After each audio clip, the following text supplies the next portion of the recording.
In this video, we're now going to take a look at another concept of calculus as it relates to parametric curves. Previously, we've looked at how to find slopes and tangent lines in parametric curves. Now we're going to talk about area. And just a quick reminder, which I doubt you really need a reminder, but let's say we have the classic area problem. Now, when I draw the curves, and I'm going to draw two plots here just to indicate the two basic versions of this problem. The curve that I'm going to draw is either going to be always increasing or always decreasing. So it's going to be monotone, right? So it's not going to have like critical values or anything. So let's say the curve looks like this, right? Let's make it increasing. And it goes from this point to that point. So that's the portion of the curve that we're interested in. Now, if this curve is defined explicitly y as a function of x, we know immediately that our area is given by, well, wait a second. To write down this integral, I need some values. So if we're going to integrate with respect to x, I need a x value here, and I need an x value there. And then, so this is what I'm going to do. I'm going to put this, just going to shade this in blue. Right, so this is the problem where we have our curve, y as a function of x, and we're defining the region between that curve and the x-axis starting at x equals a and ending at x equals b, and we want to find the area in blue. Well, we know that what we would do is we would find the integral of f of x dx, and then we would integrate from x equals a to x equals b, and that will give us our area. And we also know that if this graph happens to change sign from positive to negative or vice versa, then we would get the net area. But that's our standard area integral, right? Everyone should remember this. Now, suppose we were looking at something like this. Let me first rearrange this equation and say, what if now we had x being a function of y, and suppose we are interested in the region, I'm going to put C there, make that a little bit longer, put a D there, and then now let's shade that, and let's say this region, right, down to the, so between the y-axis and the same curve, right? Notice I haven't changed the curve. I'm just saying, okay, we can represent the curve in different ways. We can define different regions. So in this case, the area there in red, so let me be another integral, but now let's put the parameters or all the components of the definite integral in red. The lower limit will be c, upper limit d, and then now the integrand is g of y dy, right? All right, and we've used these integrals before, some in terms of x, some in terms of y, and so forth. Now, suppose our curve is defined parametrically, right? So what if the curve is defined parametrically? So in order to do that, I'm going to put an ordered pair. So let's say the x values are a function of t and the y values are a function of t, like that, right? So these two are parametric ways of representing the same curve, right? Either y as a function of x, x as a function of y.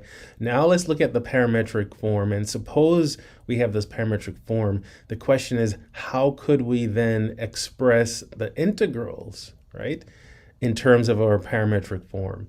Basically, what we're going to do is to rewrite this these integrals so that they're in terms of t as opposed to x or y. All right, so let's take a look at the first integral.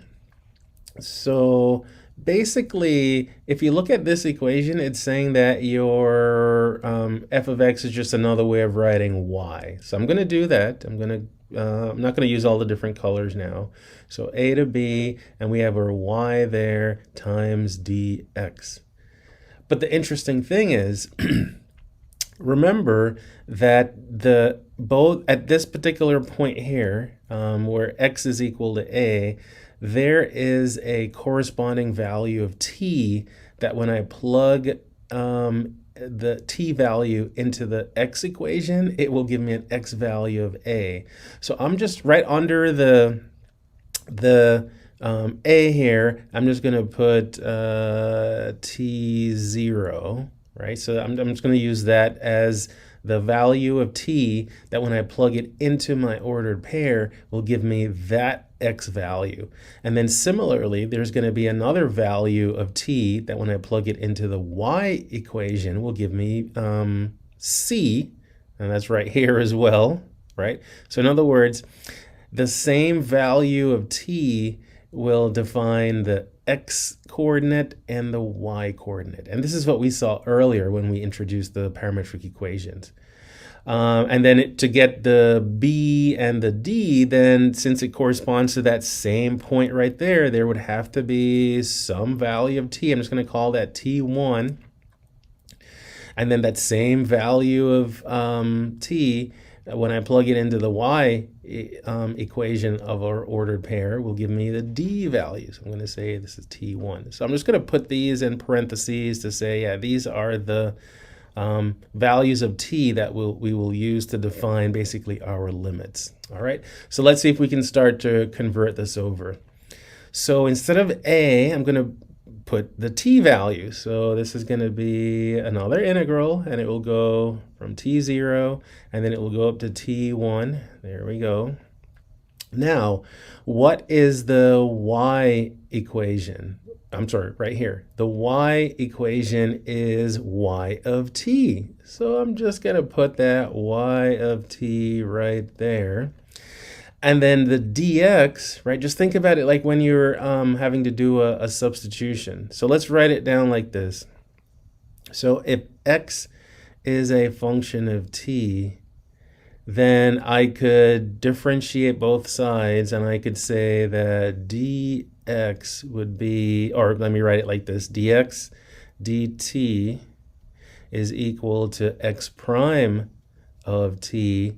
And then if I multiply both sides by dt, put this in its differential form, it looks like this. Look at that. So it means I can replace dx with this expression right here, which is the derivative of x with respect to t dt. And voila, let me box this off. This is a very useful formula.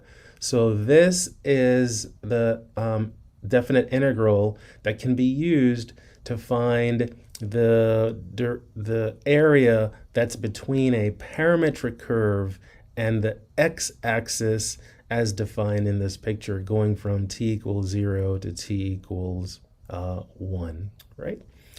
And then you might think, well, we're going to do something pretty similar for the area with, bounded by the y-axis and our curve, right? So it's between the y-axis and our parametric curve. Well, looky here. The limits are going to be exactly the same because the value of t that produces x equals a is the same value of t that will produce y equals c. So the limits are from t equals 0 to t equals 1.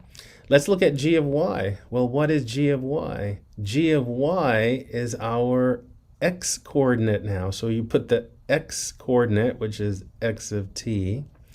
And if you do a similar little process, in fact, I'll go ahead and do it. So since y is now a function of t, let's do dy dt is equal to y prime of t. Therefore, dy is y prime of t times dt, and that's our new differential, right? So you could basically say, here's the integrand, and now here's our new differential. So yeah, so we will end up having, so the dy becomes y prime of t dt. All right, so here is the other formula.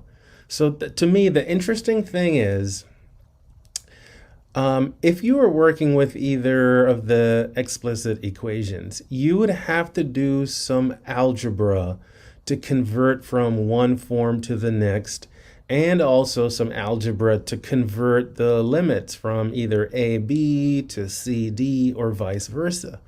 But with the parametric form, there is no algebraic conversion that's necessary. It's just a matter, are you taking the y equation and multiplying it by the derivative of the x? Or are you taking the x equation and multiplying it by the derivative of the y?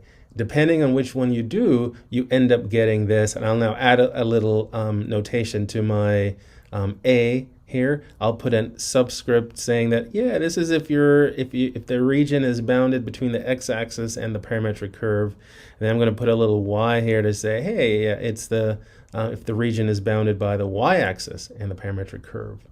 So let's go ahead and actually apply this result here. Let's scroll down. Let's do an example, and we'll do both, right? So let's do an example. So let C be defined by x equals, let's say, 3t squared plus 1, and y being equal to, let's say, the square root of t, right? So there's our parametric curve, but remember, parametric curves are not completely defined unless you specify the range of values for your parameter. And just for simplicity, let's say t goes from 0. Actually, let's say that t goes from 1 to 4. All right, so whatever that parametric curve looks like, we're going to assume that everything is nice and differentiable and nice and monotone. So let's look at part A, and let's find the area that's bounded by between this parametric curve and the x-axis. So let me quickly restate the formula. So let's put our a sub x there. We're going to go from 1 to 4, and to integrate or to find the area that's bounded by the x-axis, you need the y equation. So I'm going to write it in symbolically, y of t, and then times the x derivative, x prime of t dt in that differential form, right? So we know what y of t is. Let's go ahead and plug that in. Now it's a square root of t, and since we see an antiderivative coming, we're going to end up writing this as t to the 1/2. And then let's look at x prime of t. So it's the derivative of this, right? So that's not too difficult. When we differentiate it, we end up getting 6t. You could even I'll put the plus 0 in there just for emphasis, dt, right? So that's our area integral. Now, before we integrate, we have to distribute this, right? Now, obviously, I didn't need the 0 in the parentheses, but we still do have to combine these two. We need to multiply these two before applying any rules of integration. So we're going to go from 1 to 4. We have a 6. And properties of exponents, I have to add these exponents. T to the 1/2 times t to the first power is t to the 3/2 power, and then we have our dt, right? So that's our area integral, and now let's apply our power rule. So we'll have this 6. We add 1 to this, right? So that becomes 5/2, and then we're going to divide by 5/2. That's the same as multiplying by 2/5, and then we have t to the 5/2, and then we're going to go from 1 to 4, right? And just like that, we have our expression. Let's multiply through, so this gives us, let's multiply these coefficients. So we'll have 12/5, And then at the upper limit, we will have 4 to the 5 halves, like that. And then minus 1 to the 5 halves. Well, 4 to the 5 halves, that's the same as the square root of 4, which is 2. 2 to the 5th power, that's 32. So you'll have 12 over 5 times 32 minus 1. So that's 12 times 31 over 5. And you can do that multiplication. And this would be units squared since it's area. All right. Now, again, just to really emphasize how straightforward this process is, when you go to find the area with respect to the y-axis, all you have to do, so a sub y, this is the integral from, the limits are exactly the same, but now you're going to take the x equation and multiply it by the y, the derivative of y, like this. All right, so let's substitute and see what we're gonna get. It's probably gonna end up being another power rule, but the x equation is the quantity 3t squared plus 1. And then now the derivative of this, so remember when you differentiate your square root function, you're going to think of it as t to the 1/2. So you're going to end up getting this. Let's bring down the 1/2 times t to the negative 1/2 and then our dt. Right? So in this case, we do have to carefully distribute, right? Because it's not a 0 there anymore, it's a 1. So let's go ahead and distribute. So you'll have 1 to 4, and then we'll have 3 halves, and then t squared times t to the negative 1/2. We add those two, and we end up getting t to the 3 halves, and then distribute the 1/2 t to the negative 1/2 to the 1, so you'll get plus 1/2 t to the negative 1/2 dt. And now let's integrate, right? So we'll have 3 halves divided by, now adding 1 to this gives us 5 halves, so that's 5 halves. And then we'll have t to the 5 halves. And then plus 1/2 divided by, adding 1 to this gives us another 1/2, right? So it's like that. And then you'll have t to the 1/2. So all of that now we're going to apply our FTC at t equals 1 and t equals 4. Now notice, because there ended up being a 1 here, and when we distributed it, it never changed this term at all. When we integrate, we just go back to the basically the square root of t. That's what this simplifies to, right? So before we evaluate, so 3 halves divided by 5 halves is 3/5, and then you'll have, and let me write this just again a reminder in terms of properties of exponents. T to the 5/2 is the same as the square root of t all to the 5th power, and then plus 1/2 divided by 1/2 is 1, and then t to the 1/2 is another square root of t. So it looks like that. And then let's plug in. So at our upper limit, we'll have 3/5 times, same thing as we got in part A.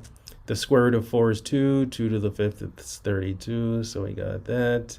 And then plus, and then another 2, right? Right there. And then minus, let's plug 1 in. Well, when we plug t equals 1 in, everything simplifies nicely. So 3/5 plus 1. And if you kind of look at like terms, I'm going to look at the 3/5 here. You have 32 times 3/5 minus 1 times 3/5. That's going to leave 31 times 3/5. And then 2 minus 1, that's going to leave 1. So that's plus 1. So we can say that this is 93 over 5.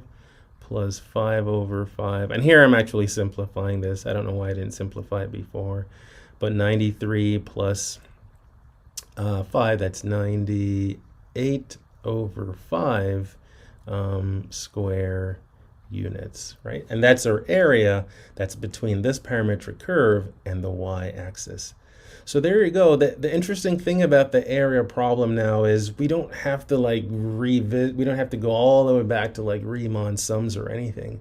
We simply take the parametric form and convert our old formulas. And by old formulas, those are the ones that I wrote down in red and blue. Let me go back up here, right? Just convert these old formulas and write them in terms of t, and then we have our new formulas for area under parametric curves. So hopefully you found that interesting, not too difficult, and I look forward to seeing you in the next video.